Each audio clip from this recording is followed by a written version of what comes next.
Um, when it comes to civility, right?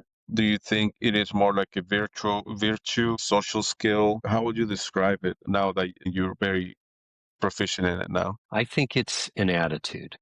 An I think, attitude. yeah, try to draw a parallel for you. We can't decide that we're going to treat somebody a certain way in the heat of the moment. Just like I, as a financial advisor, can't decide that I will never steal from a client when they inadvertently write a check to me for $1 million instead of to my investment firm. A pilot doesn't get one free drunk flight. Okay. I can't decide that I'm going to be loyal to my wife at the time that some person tempts me, which isn't going to happen, so I don't have to worry about it.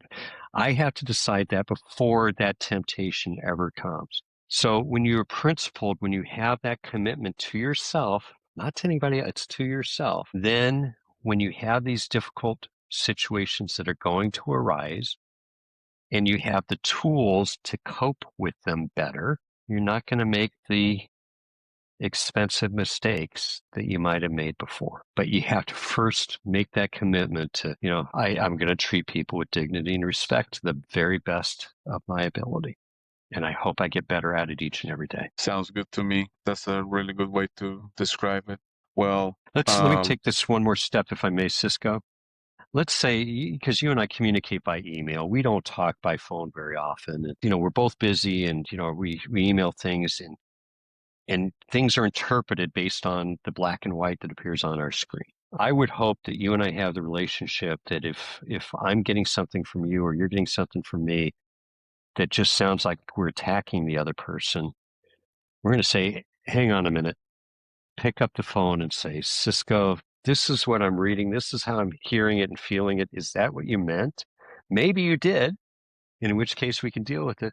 Gosh, Russ, no, that's not what I meant at all, and I'm sorry. That's what society needs today. Instead of hiding behind a keyboard and assuming that exactly what we meant is exactly what was received. and you're right. I think that you and I communicate a lot by email, and sometimes the intent of whatever you say might be missing, right? There's no enough we're social animals, right? We can agree on that. And maybe we depend a lot on the tone of the voice and the social, facial expressions, maybe. So you're right. When it's all written down, we need to be able to do that and say, I need to call you or a video call. So I want to make sure that I'm Exactly. reading this right instead of escalating the situation. I guess that's a good way to de-escalate it, right? That's And right. and figure out how to work together on that.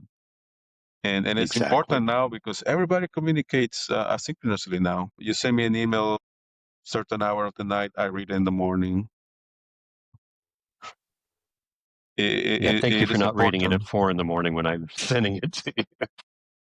I'm guilty too of sending you emails at weird hours of the night. So we're both guilty of that. And yeah, but yeah, I think you're right. I think as we grow as a society to a more cybernetic type of one, we need to be able to step back and pick up the phone and have video calls or right in person, right? Exactly. Or can I grab a cup of coffee with you?